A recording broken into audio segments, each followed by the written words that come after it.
राधे राधे, हरे कृष्णा। कैसे हो आप सभी लोग? आई होप आप सभी अच्छे होंगे, स्वस्थ होंगे। तो सबसे पहले मैं आपको मोहिनी एकादशी के अनंत और अनंत शुभकामनाएं देने चाहूँगी, जो कि 8 मई को हम बड़े ही धूमधाम से मनाएंगे। वैशाख के पावन महीने के अंतर्गत ही यह एकादशी पड़ती है। तो वैशाख का जो महीना है यह अपने आप में बेहद पवित्र माना जाता है, और इस महीने में अगर एकादशी मिल रही है तो ये तो सोने पे सुहागा हो जाता है। तो मोहिनी एकादशी की आप सभी को बहुत सारी शुभकामनाएं। आज की वीडियो में हम बात करेंगे कि कब मोहिनी एकादशी का व्रत हम प्रारंभ करेंगे, किस प्रकार हम इसकी पूजा आदि वंदना कर सकते हैं, तथा क्या है महत्व और क्यों मनाई जाती है मोहिनी एकादशी। तो इन सभी बातों पर हम चर्चा करेंगे इस वीडियो में।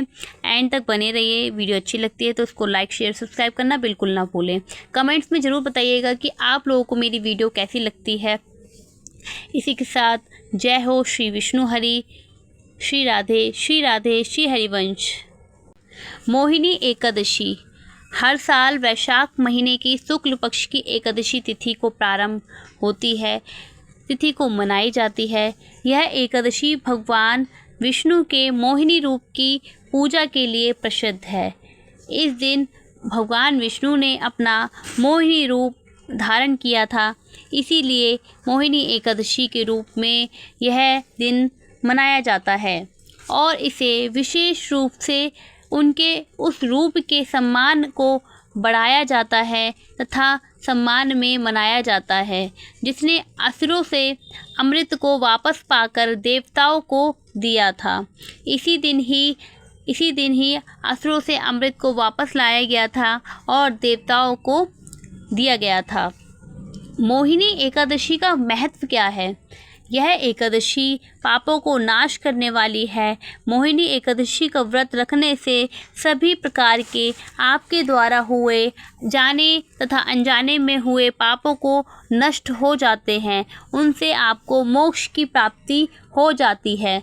विष्णु की कृपा, इस दिन भगवान विष्णु की अनंत कृपा होती है। जो लोग भी भगवान विष्णु की पूजा अर्चना वंदना करते हैं, भक्तों पर उनकी कृपा होती है और वे धन्य धान से भर जाते हैं। मोहिनी एकादशी का व्रत करने से व्यक्ति जन्म और मृत्यु के चक्र की मुक्ति को नहीं पाता, सभी कार्य सिद्ध होते हैं। व्रत करने से व्यक्ति के सभी कार्य सिद्ध होते हैं तथा संपूर्ण होते हैं। इस व्रत को करने से, मोहिनी एकादशी के दिन व्रत रखकर भगवान विष्णु की पूजा करने से आपको अक्षय पुण्य की प्राप्ति होती है। अक्षय पुण्य की प्राप्ति यानी कि आपके जो भी पुण्य है वह अमर रहते हैं, वह हमेशा निरंतर चलते रहते हैं। वह जो पुण्य होते हैं वह अक्षय पुण्य की प्राप्ति आपको होती है। इस एकादशी के व्रत से व्यक्ति मोह माया से ऊपर उठता है और मोक्ष की प्राप्ति के लिए अपने प्रयत्न करता है। इस दिन भगवान विष्णु और माँ लक्ष्मी की पूजा करने से जीवन में सुख समृद्धि धन धान्य से हमेशा भरा रहता है। तो इस दिन जितना हो सके आप भगवान विष्णु का स्मरण कर लें, भगवान विष्णु के मंत्रों का जप करें, विष्णु सहस्त्रनाम का पाठ करें, माँ लक्ष्मी की आराधना करें, माँ लक्ष्मी की पूजा इत्यादि करें, ताकि आपके भी जीवन में सुख समृद्धि आती रहे, धन्य धान्य की आपके घर में कमी ना रहे। मोहिनी एकादशी पौराणिक कथाओं के अनुसार समुद्र मंथन के बाद अमृत प्राप्त होने पर असुरों ने उसे छीन लिया था। तब भगवान विष्णु ने मोहिनी रूप धारण किया और असुरों को सम्मोहित कर अमृत को देवताओं को वापस दिलाया। इस घटना की याद में हम मोहिनी एकादशी का पर्व बड़े ही धूमधाम से, बड़े ही सम्मान से मनाते हैं। तो आप सभी को मोहिनी एकादशी की बहुत सारी शुभकामनाएं। तब भगवान विष्णु ने ही राक्षसों से अमृत लेने के लिए मोहिनी रूप धारण किया। ऐसा माना जाता है कि विष्णु जी ने यह रूप वैशाख मास के शुक्ल पक्ष की एकादशी के दिन धारण किया था। इसी के कारण इस एकादशी को मोहिनी एकादशी के नाम से भी जाना जाता है। ऐसी मान्यता है, इस दिन व्रत रखने से सभी मनोकामनाएं भी पूर्ण होती हैं। ऐसा वर्णित है, एकादशी व्रत करने से मनुष्य के सभी पापों को मुक्त हो जाते हैं, सभी पाप नष्ट हो जाते हैं, जाने अनजाने में उन्होंने जिस प्रकार जैसे भी कोई पाप किया है, किसी का दिल दुखाया है, किसी को हर्ट किया है या फिर कुछ भी किसी भी तरीके का पाप किसी को कष्ट दिया है, सुख समृद्धि के साथ जीवन का आनंद उठाने के बाद अंत में मोक्ष को प्राप्त करना ही मोहिनी एकादशी व्रत कथा पढ़ने या सुनने से 1000 गायों के दान के बराबर का पुण्य मिलता है। जब कथा पढ़ने से या सुनने से ही इतना फल मिलता है तो आप सभी बताइए कि व्रत आदि रखने से, पूजा इत्यादि करने से कितना फल की हमें प्राप्ति होगी, इसका हम अनुमान भी नहीं लगा सकते। तो आप सभी लोग मोहिनी एकादशी का व्रत जरूर रखें। भगवान विष्णु की, भगवान श्री हरि की, माँ लक्ष्मी की पूजा अर्चना वंदना जरूर करें इस दिन। साल 2025 में वैशाख मास में मोहिनी एकादशी का व्रत रखा जाएगा। आइए जान लेते हैं क्या है इसका शुभ मुहूर्त, क्या है इसकी शुभ विधि, क्या है इसकी शुभ मुहूर्त। मोहिनी एकादशी शुभ मुहूर्त वैदिक पंचांग के अनुसार वैशाख मास के शुक्ल पक्ष की एकादशी तिथि 7 मई को सुबह 10:19 पर प्रारंभ हो जाएगी। वहीं इस तिथि का समापन 8 मई को दोपहर 12:29 पर होगा। इस प्रकार उदया तिथि के अनुसार ही हम एकादशी का व्रत रखते हैं। तो 8 मई को मोहिनी एकादशी का व्रत रखा जाएगा। 8 मई को मोहिनी एकादशी मनाई जाएगी। हमारे हिंदू धर्म में, हमारे सनातन धर्म में एकादशी तिथि को बड़ा ही अधिक महत्व दिया जाता है। यह तिथि विष्णु भगवान को समर्पित होती है। इस दिन विधि विधान से भगवान विष्णु की पूजा अर्चना वंदना की जाती है। हिंदू पंचांग के अनुसार हर माह में 2 बार एकादशी तिथि मनाई जाती है, एक कृष्ण पक्ष में और दूसरी शुक्ल पक्ष में। वैशाख मास में शुक्ल पक्ष में पड़ने वाली एकादशी तिथि को मोहिनी एकादशी के नाम से जाना जाता है।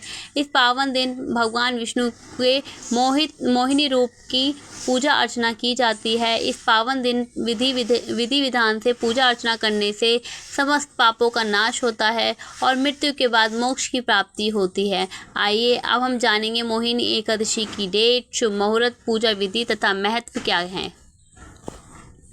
मोहिनी एकादशी शुभ मुहूर्त। एकादशी तिथि प्रारंभ हो रही है आपकी 7 तारीख को 10:19 से। एकादशी समाप्त हो रही है आपकी 8 तारीख 2025 12:29 पर। व्रत का जो पारायण का समय है, व्रत तोड़ने का समय है, वह है 9 मई को 5:34 से लेकर 8:16 तक। पारायण तिथि के दिन द्वादशी समाप्त होने के समय 2:56 पर आप अपना व्रत आदि खोल सकते हैं। पारायण हमेशा द्वादशी तिथि में ही किया जाता है, जिसका समय आपको 5:34 से लेकर 8:16 तक बताया गया है। मोहिनी एकादशी की आपको पूजा विधि, किस प्रकार आपको पूजा करनी है, किस प्रकार आपको व्रत रखना है, मैं आपको यह बता देती हूँ। वैशाख मास में पड़ रही मोहिनी एकादशी वैसे तो अपने आप में ही बड़ा पवित्र महीना वैशाख का चल रहा है, और इसमें अगर मोहिनी एकादशी पड़ जाए, मतलब कि कोई भी एकादशी पड़ जाए, तो ये और भी महापवित्र के रूप में मानी जाती है। इस पावन दिन के दिन आपको क्या करना है, सुबह सुबह जल्दी उठना है, स्नान आदि करना है। स्नान आदि करने के बाद आपको धुले हुए साफ़ सुथरे वस्त्र पहनने हैं, वस्त्र धारण करने हैं। इसके बाद आपको घर के मंदिर की साफ़ सफाई करनी है। बाद में घी का दीपक प्रज्वलित करना है। साफ़ सफाई करने के बाद आपको एक चौकी लेनी है, उस चौकी को प्रॉपर तैयार करना है। आप चाहो तो उस पर पीले रंग का कपड़ा बिछाकर भगवान श्री हरि की प्रतिमा को रखकर उनका अभिषेक भी कर सकते हो, उनको पंचामृत से स्नान आदि करा सकते हो। पूरा सामान आपको, पूजा का सामान इकट्ठा आदि करना है। जिस प्रकार आप डेली दिनचर्या की पूजा करते हैं, उससे थोड़ी सी अधिक आपको पूजा मोहिनी एकादशी के दिन आपको करनी है। प्रॉपर पूजा करने के बाद अगर आप व्रत आदि रख रहे हैं तो आपको व्रत का संकल्प ज़रूर लेना है। हर व्रत का हमें संकल्प लेना चाहिए। आपको इस प्रकार संकल्प लेना है, हाथ में 2 रुपये का, 1 रुपये का या फिर 5 रुपये का, 11 रुपये का आप रख सकते हो अपने हाथ में। सुपारी रख सकते हो या फिर तिल रख सकते हो या फिर कोई भी चीज़ जो पूजा से सामान से रिलेटेड हो, मिश्री रख सकते हो, आप अक्षत रख सकते हो। तो आप इन चीज़ों का आप हाथ में रखकर अपने नाम का, अपने गोत्र का आप यह संकल्प ले सकते हो, श्री विष्णु हरि मैं यह व्रत रखने का संकल्प कर रही हूँ या कर रहा हूँ। अगर मुझसे कोई भूल चूक हो, अपना नाम, अपना गोत्र, आप व्रत रखने का संकल्प कुछ इस प्रकार लेना है, तो भूल चूक हो तो मुझे माफ़ करना, मुझे क्षमा करना। इसके बाद आपको विष्णु भगवान को गंगा जल से आपको पहले ही स्नान करा लेना है। पूजा आदि वंदना करने के बाद आपको संकल्प लेना है। उसके बाद आपको मोहिनी एकादशी की व्रत कथा जरूर पढ़नी है। कहते हैं कि एक बार व्रत कथा पढ़ने से आपको 100 गायों का फल दान करने का अक्षय प्राप्त होता है। जो पुण्य है वह आपको प्राप्त होता है। तो आपको हाथ में जो मैंने सामान बताया है वह मुट्ठी बंद करने के बाद श्री हरि विष्णु का स्मरण करने के बाद आपको कथा इत्यादि पढ़नी है। इसके बाद आपको विष्णु भगवान जी की आरती करनी है और भोग लगाएं। विष्णु भगवान के भोग में तुलसी को ज़रूर शामिल करें। एकादशी वाले दिन तुलसी को नहीं तोड़ा जाता है। रविवार को और एकादशी वाले दिन तुलसी महारानी को नहीं तोड़ा जाता है। तो आप कोशिश करें कि एक दिन पहले ही तुलसी जी को अपने पास रख लें और नेक्स्ट डे श्री हरि विष्णु को तुलसी दल ज़रूर शामिल करें।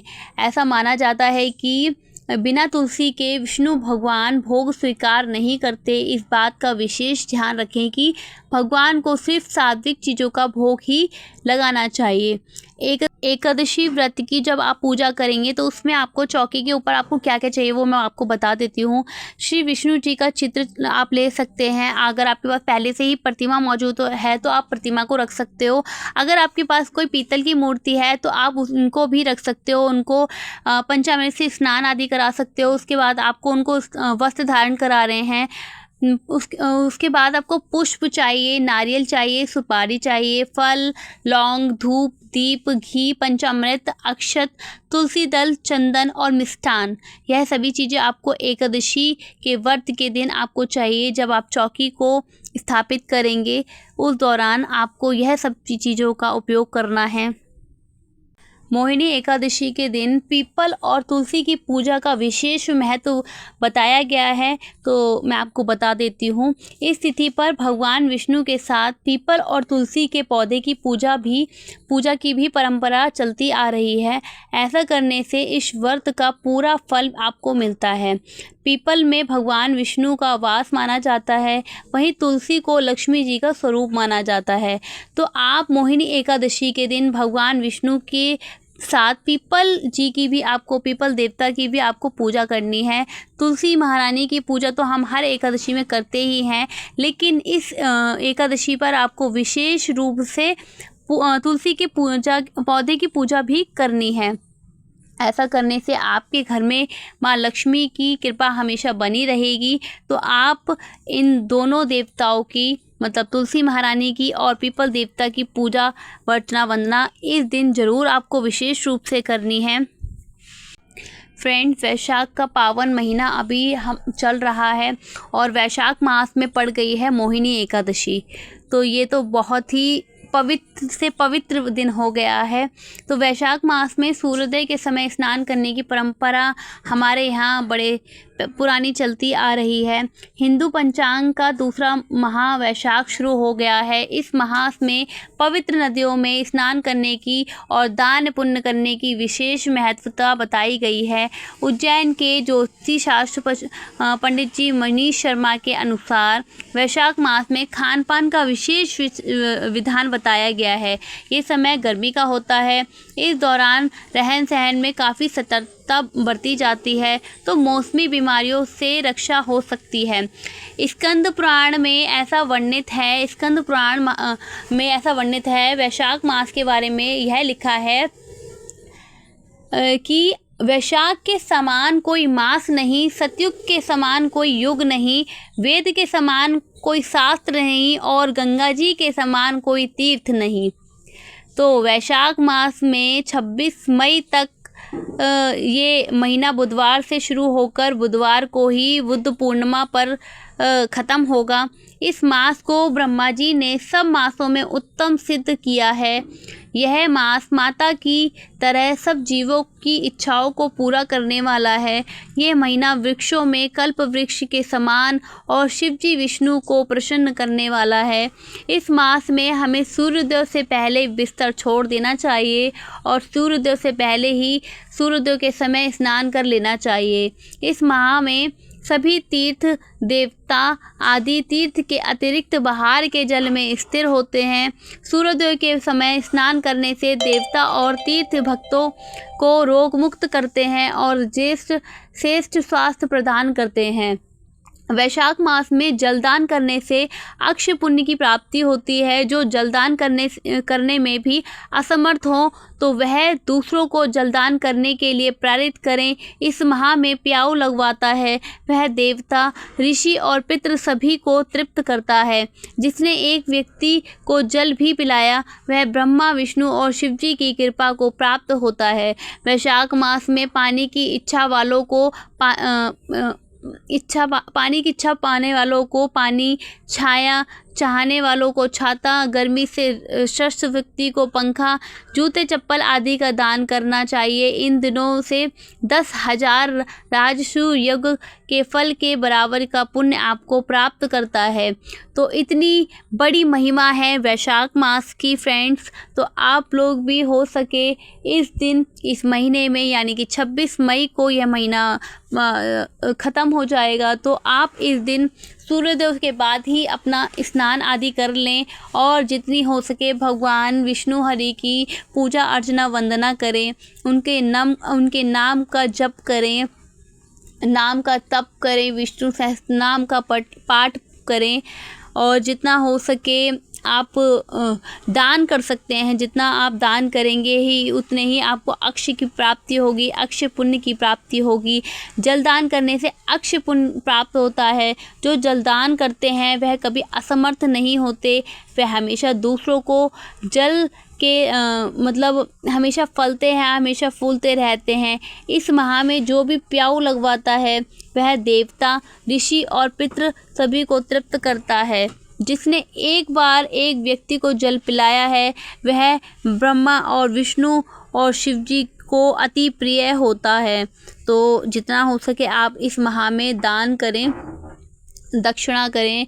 आप किसी भी चीज़ का दान कर सकते हैं। आप पानी का दान कर सकते हो, आप कपड़ों का दान कर सकते हो। सबसे श्रेष्ठ दान अन्नदान बताया गया है, तो आप अन्न का भी दान कर सकते हो। आप गरीबों की मदद कर सकते हो। जो ज़रूरतमंद लोग हैं, जिन पे पहनने के लिए कपड़े नहीं हैं, जिन पे पीने के लिए पानी नहीं है, जो भूख से व्याकुल हैं, आप अगर ऐसे लोगों को दान करोगे या फिर उनको जल है, उनकी किसी भी प्रकार से सहायता करोगे, तो ऐसा करने से आप पर, आपके समस्त परिवार पर ब्रह्मा जी, विष्णु जी और शिव जी की असीम कृपा बनी रहेगी।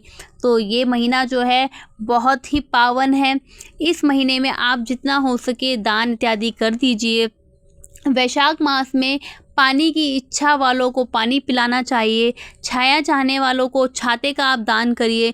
जो धूप में हैं, जो प्रेफर नहीं कर सकते कि मैं ये ले लूँ या छाता ले लूँ, तो आप उनको छाते का दान कर सकते हो।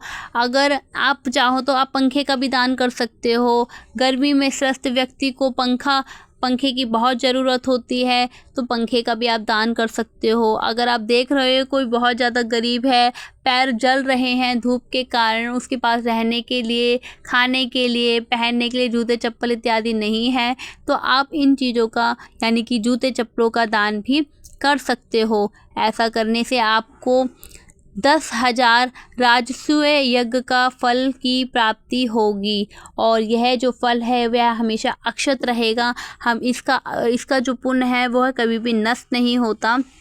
तो आप वैशाख मास में जितना हो सके, जितना ज़्यादा हो सके उतना आप श्री हरि का नाम कीजिए, जप कीजिए, तप कीजिए, उनकी पूजा कीजिए, उनकी अर्चना वंदना कीजिए।